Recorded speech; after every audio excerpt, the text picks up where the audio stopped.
Hey guys, it's so good to be back speaking with you. And I want to start off by saying thank you from the bottom of my heart for the outpouring of love that you guys gave me in reply to the email that I sent out to the community.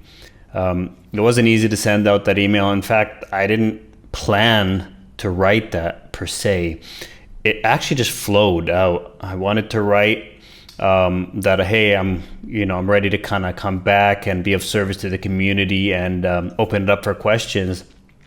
And what flowed out was the email that you guys read, an email of vulnerability and as much authenticity as I have ever really shown, especially publicly. And all I got back was love. All I got back was kind words and appreciation. So I really want to thank you from the bottom of my heart for all the support and love. And also, I want to say that I'm so sorry if any of you felt less than in any way, felt any shame or guilt about the spiritual path, about not being where you think you should be based on this false image or this projection that I had previously put out there, that that it's something easy or straightforward, which, as you're going to see, especially in this today in this video / podcast, it's actually being transmitted on both mediums, that it's not easy at all. It's not easy at all. And we're going to show you that so many people go through the exact same thing. And so let's actually get into it.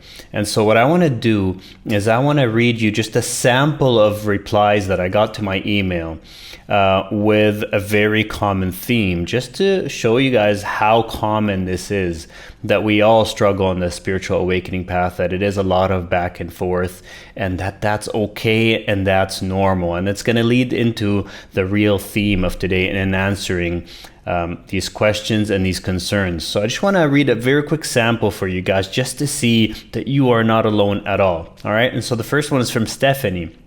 And she says, I'm just reading it here off the screen. I now struggle most with the concept of maintaining my consciousness. I've had many periods, some at length, of deep awareness and connection and unity, but they are separated by weeks of doubt and depression. So my question is, when I reach the state I desire to be in, how do I maintain it? I always seem to mess it up for myself and lose the connection somehow. And this one's from Stacy, who says, I keep regressing and having to dig deeper, hold on tighter, and clear what comes up. While I do appreciate all the spiritual growth is all love and light narrative, it really has had me doubting my own inner work at times and pushing me to question if I am the only one with more and more to work through. And then there's Tony, who says, how do we keep the consistency and focus going when we feel we have taken 2 steps forward and 1 step back? And then Linda, who says, after going through the dark night of the soul, how do we get back that which we had? How long should we try to cultivate it again? And then there's Hank, who says, how do we stay focused all the time? I personally experienced stages where it is easy to focus and meditate, and then for months, it is extremely difficult to get myself to do it. And then finally, Bernadette, who says, every now and again, I just feel totally overwhelmed with life. I feel I just can't carry on like this. I don't feel suicidal, as I know this mood is temporary and it will pass, and it always does. But my question is why? Why does this happen? Why is it still happening after many years of meditating? And so that's just a small sample of questions based on this theme that came in reply to my email that I sent out to the community. And as you see, look how many people struggle with the exact same issue. And I can tell you all, I can relate to this. It's been my theme for the last 15 years of my life, of basically, oh, I got it. Oh, I lost it. Oh, I got it again. Oh, I lost it. That's what it feels like, right? It feels like, oh, you have it. Oh, there's the peace you've been seeking. Oh, it feels so amazing. And when you're in that peace, in that joy, happiness, whatever you want to call it, it feels in that moment Like you'll never lose it. That's it. You finally got it, right? Why? Because, well, obviously there's a state of clarity when you're in that peace. So of course it feels like, well, how could you go back to your previous old ways of doubt and fear and anger and depression or whatever it may be? But then you do. And when you do, it feels like such a loss. It literally like is soul crushing. That's what it feels like. At least that's how I've experienced it. It's like, oh my God, how could I be back in these negative states again? I thought I had transcended that. And there you are. And when you're in the negative states, it feels like you're never going to get back to that peaceful state. And you feel like it's just kind of a myth that you could have even been there to begin with, right? And it's back and forth, back and forth. I got it, I lost it. And it's so hard to go through that.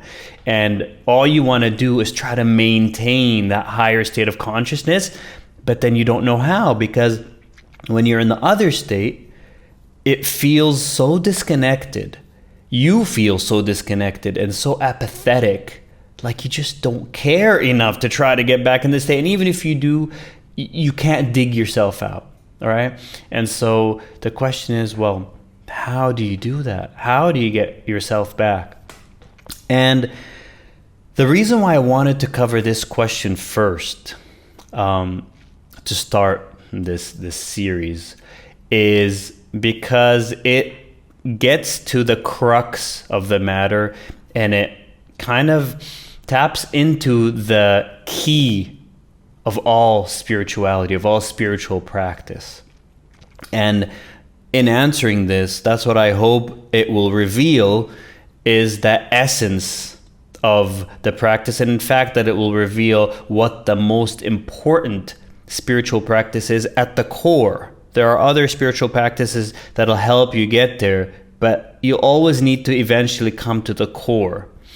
And that's what it's really all about. And so let's get into that. And so this idea of I got it, I lost it. First of all, why does it arise? Like Bernadette asked, why does this happen even if you've been meditating for so many years? Why do you keep going back and forth?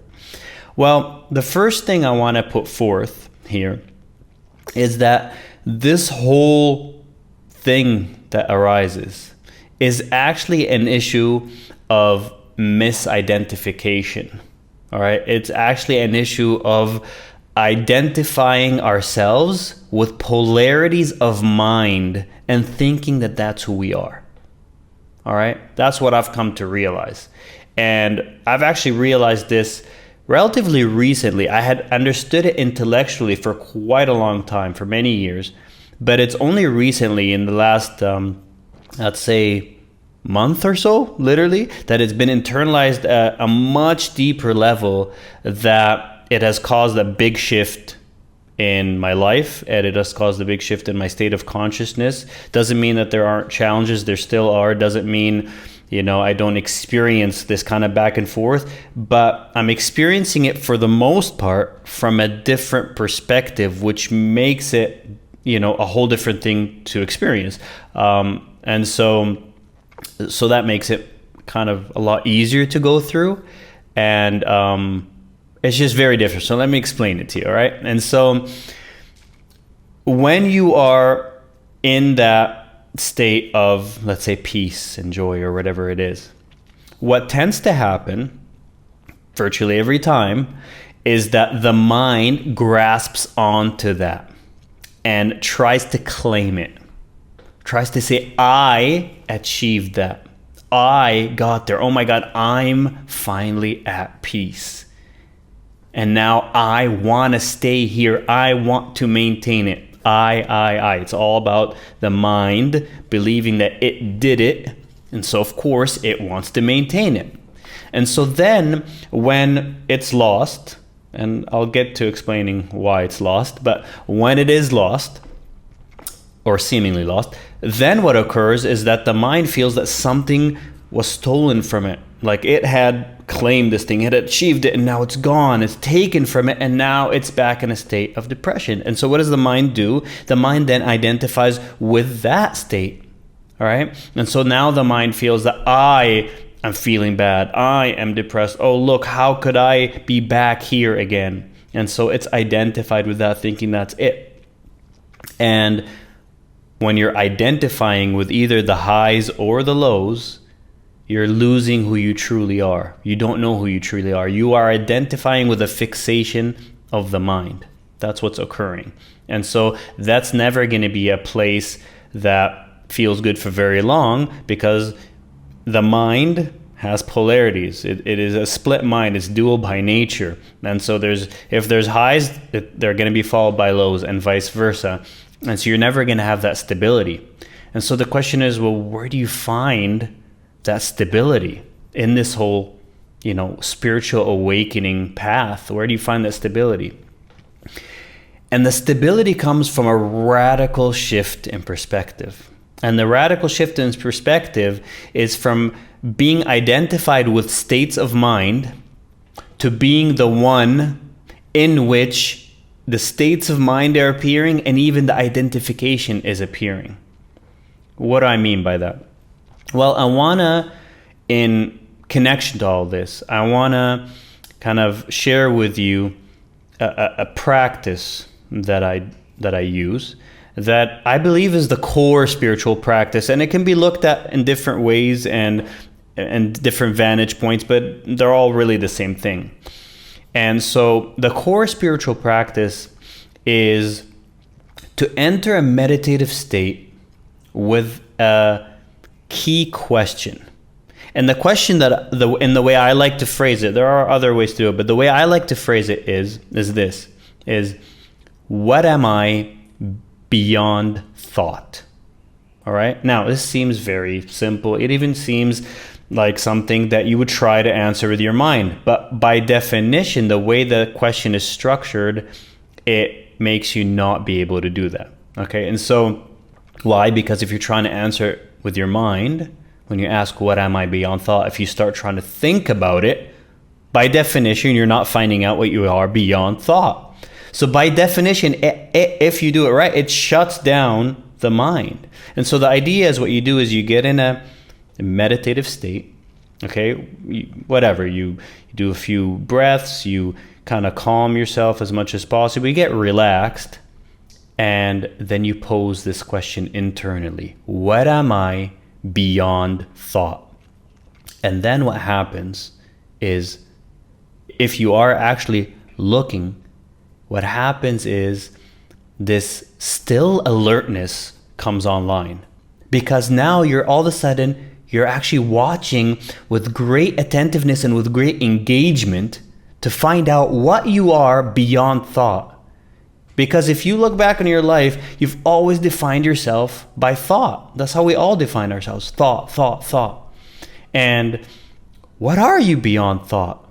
Completely beyond thought. Are you something? Because a lot of us fear that if we stop thinking, we are going to disappear. Like, we can't exist. We can't be conscious without thinking. We fear like if we stop thinking, there's going to be a loss of consciousness. But that's not true. And so if you were to just be there and be very attentive and very engaged in looking, what are you beyond thought? Now, what I mean by looking is actually more of sensing. You're literally feeling what you are beyond thought. And what tends to occur, if you do this in a state of innocence, in a state of just pure discovery, there's no particular goal you're trying to reach. You're just discovering, right? You're just like in awe, in wonder. A state of childlike wonder is the best way I can describe it. Of, well, what am I really? And what tends to happen is a sort of spaciousness opens up. And you discover, now I can say it verbally, but you have to really experience it to know what I'm talking about. You discover that you are simply awareness. You are simply consciousness, literally. Not intellectually, because you're not looking for it in thought. You're just aware. You're a silent, still awareness that is still completely vibrant, alive awareness without thought. And the interesting thing that occurs here is that this sense of big spaciousness opens up. You go beyond your body and you become this spaciousness, and it feels light and it feels peaceful and it feels joyous, and it's the joy of being. That is your true being. It's the awareness that you are. See, we always think of ourselves as the person, right? Which is really the mind-dominated sense of self, the ego, right? And the ego is literally identification with thought form. So the idea here is that at the end of the day, the whole spiritual path, it can be made into, this special story of awakening and all this stuff, but it really is actually much more simple than that, I've discovered. There doesn't need to be this special narrative around it. It's literally just discovering who you are beyond thought. That's literally it. And what you discover is so beyond imagination and so beautiful that it can't even be truly explained in thought. You just have to experience it. But what happens when you start discovering it, and I'm not saying that I now just live from this state, not by any means. I'm saying that I'm starting to more and more and more. I can access it much faster, more at will, so to say, whether in formal meditation or just regularly during the day, many, many more times in the day than I used to be able to. And the effect that this has had is that all of a sudden, when you start feeling yourself to be more and more that just spacious awareness instead of the person, right? Now, not to say that you won't experience yourself as a person. I still, for the most part, believe I'm Ziad, right? But there are many breaks in that now, right? There are many snapping back into the true identity now.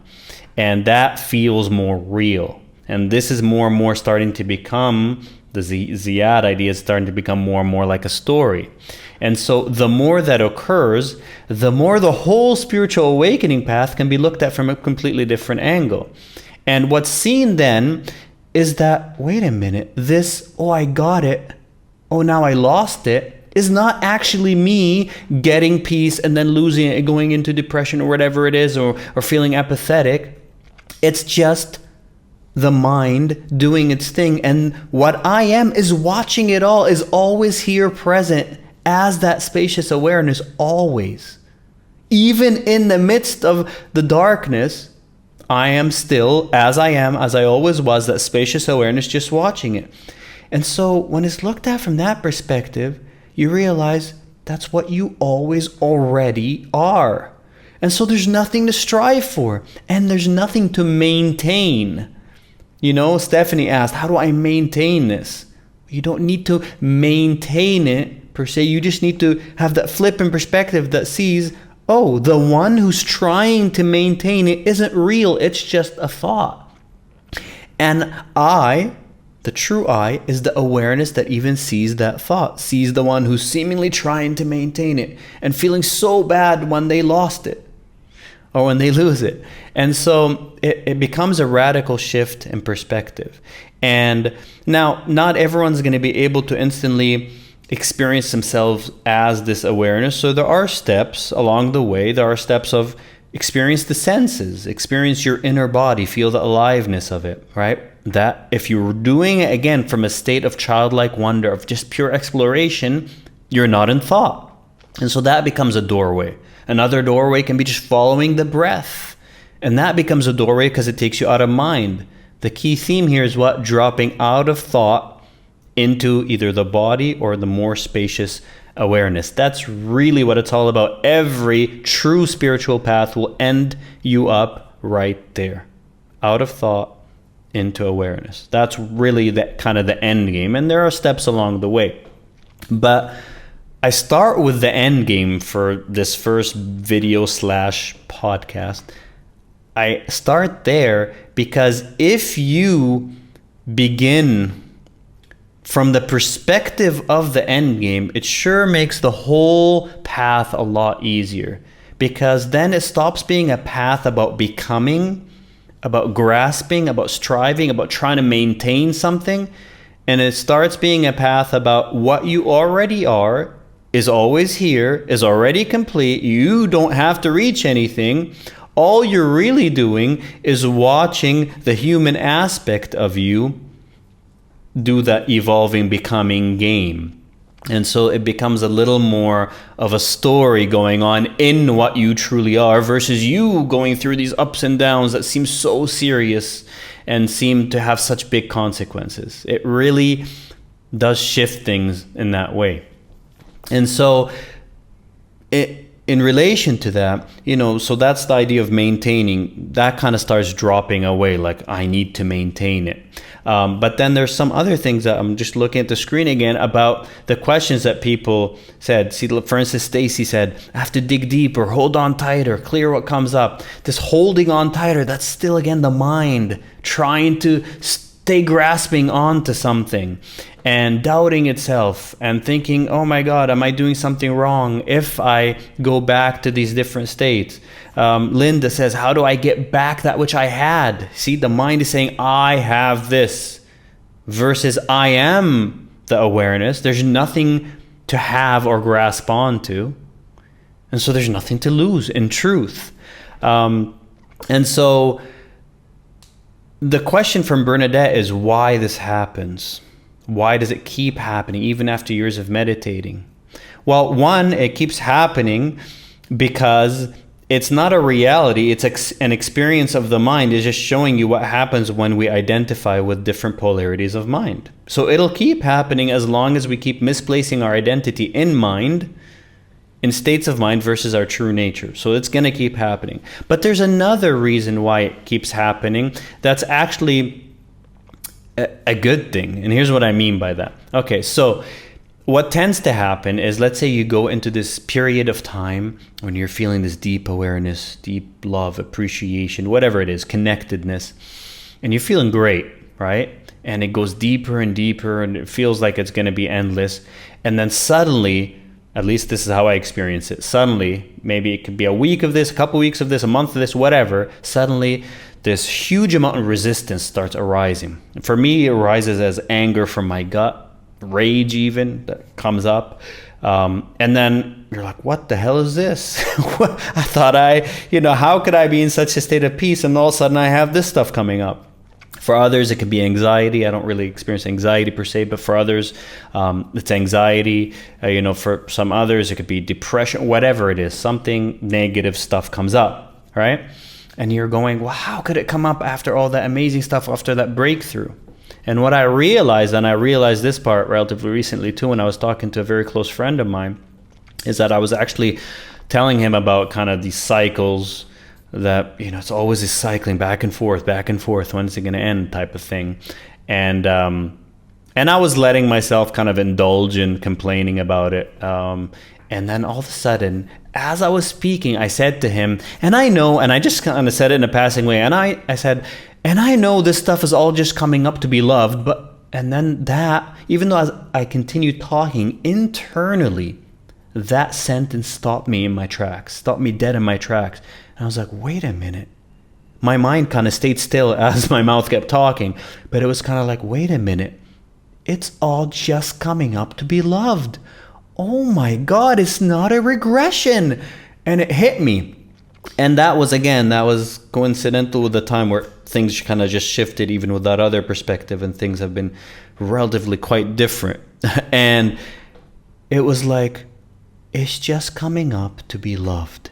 Meaning what? Meaning when you go deeper, when you have breakthroughs, what is happening, as an analogy, is more light is coming in. And when more light comes in, guess what is going to be seen? The darkness that was hidden, and it's going to come up.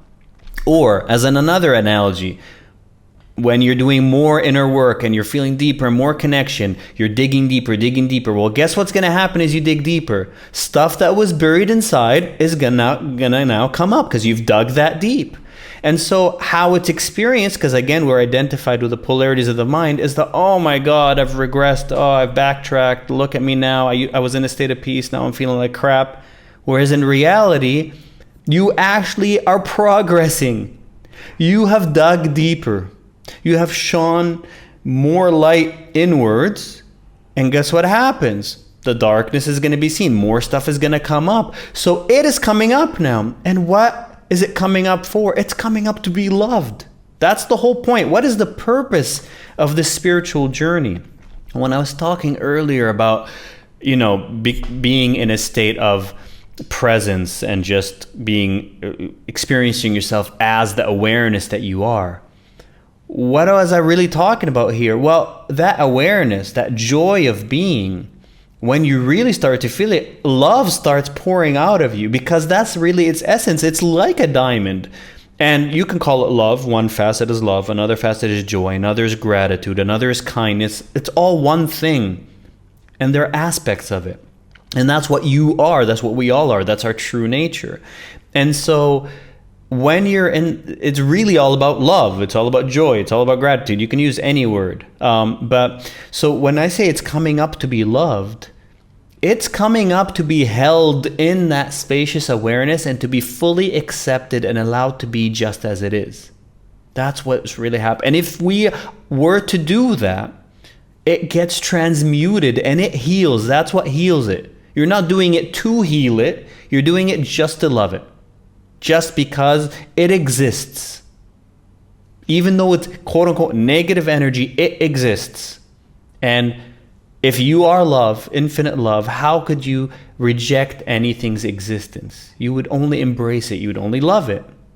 And so when you allow it to be there, when you hold it in that space of awareness and don't identify with it, don't think I'm feeling bad, I'm feeling depressed, I'm angry. No, anger is arising to be loved by the awareness that I am. Sorry, I'm not used to this microphone yet. I keep hitting it. So anger is arising to be loved by the awareness that I am. Depression is arising to be loved by the awareness that I am. And that heals it. So that's a good thing. So what happens is when you have the shift in perspective, you start more and more, it's not going to be perfect, but more and more, anytime you have this stuff that feels like crap coming up, you go, oh, that's progress. That's a good thing. I've dug deeper. Oh, good. More stuff is coming up to be loved. Great. More stuff is coming up to be healed. Great. And so that's another benefit of this perspective of realizing that it's not backtracking. It's just the movement of mind going between polarities, but it's also the fact that the more you go deeper, the more your consciousness goes deeper and expands, the more hidden negative stuff that is there that you've repressed and rejected for so long and relegated to the unconscious, which is why we call it the shadow. Carl Jung called it the shadow.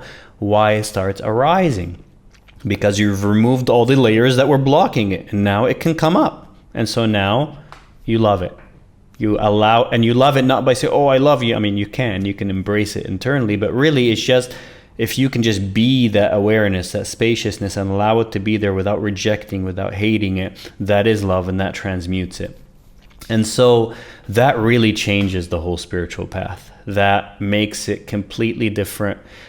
It really starts with this understanding of what you are from a different place than the usual habitual going to the mind for it. So that's why the core question, the most important spiritual practice you can have, is to get in touch with being. Now, I use the question, what am I beyond thought? Because it instantly shuts down the propensity to go to thought to answer the question. But you can use any question. Some people just use, who am I? Or no question at all. You just look within from a place of childlike wonder, and you just sense the awareness that you are. It doesn't need a question per se, but it helps. But that's the core practice. That changes your perspective on what you are, which then changes your perspective on this whole spiritual awakening path. And then when you add to that the positive outlook that, hey, this is actually good, the stuff's coming up to be healed, then it makes it much easier. And then the final thing I'll say about this subject is that as the stuff is coming up, sometimes it can feel too hard to even have that more spacious perspective, so to say. And it feels too hard maybe to look at it with gratitude as a positive thing, like, oh, that's great, more stuff is coming up to be loved and healed, that's wonderful, because you're just too identified with the negative thoughts and emotions. And that can still happen, and that from time to time, the periods are much smaller now, but I still experience that from time to time. And the thing to do there, my go-to thing to do now that really, really helps is, because I used to kind of get stuck in these states and it becomes apathy. And the way to do is to have a spiritual practice of listening to or watching or reading a very inspiring spiritual teacher that you really resonate with on a daily basis. So literally on a daily basis. I have several that I love. They are living masters. And I'm going to be doing a video / podcast later on soon about who they are and what I think each of them brings. But basically, any spiritual teacher that you really resonate with their words, make it a habit to watch or listen to them every day, especially when you start feeling yourself getting into these negative states that could trap you into really identifying with them to a level beyond which it becomes very hard to have that more spacious perspective. And so if you make that a practice, anytime you sense that they don't just inspire you, they're not motivational speakers, they light a fire inside your soul, they act as a spark to that inner connection, to that inner divinity that you have, because they have such a powerful state of presence. That's what they fuel in you. And so I've numerous times recently where I start feeling like, because some stuff is coming up, I'm digging deeper, the conscious is getting deeper, so some stuff comes up, and a lot of times I can just be with it and it's beautiful, and then sometimes I feel the mind coming in and saying, oh look, and instead of just getting into that like in the past, it's like, wait, my mind wants to distract me. It wants to say, oh, go watch a YouTube video or go do something kind of distracting because you don't want to feel this because it feels so uncomfortable. I say, no, let me watch a video that inspires me. Right now, it's Eckhart Tolle. I'm feeling deeply connected to his teachings, very simple teachings of presence. At other times, it's someone else. I don't have this thing where I only follow one teacher. And I just go watch a little clip or read something or listen, and it gets me back into a state of presence because he exudes such presence. And then all of a sudden, it was like, oh, what was I stressing about or thinking about? And then it goes away. And so that is a helpful practice to have on a daily basis, other than your meditation practice, is to keep that spark alive when things get a little overwhelming. All right. So I hope you found this helpful. In future videos / podcasts, I'm going to be doing, sharing a lot of different techniques, a lot of different perspectives, but this will always remain the core, and I'll always keep coming back to, discovering the truth of our being, what we are, who we are, because that makes all the difference. So I hope you've enjoyed this. Please leave comments below. Let me know your feedback. And also leave any questions that you have that I could make into future videos / podcasts. Anything you want to ask that you feel stuck on, I'm more than happy to do so. And thank you so much. And I'll see you next time.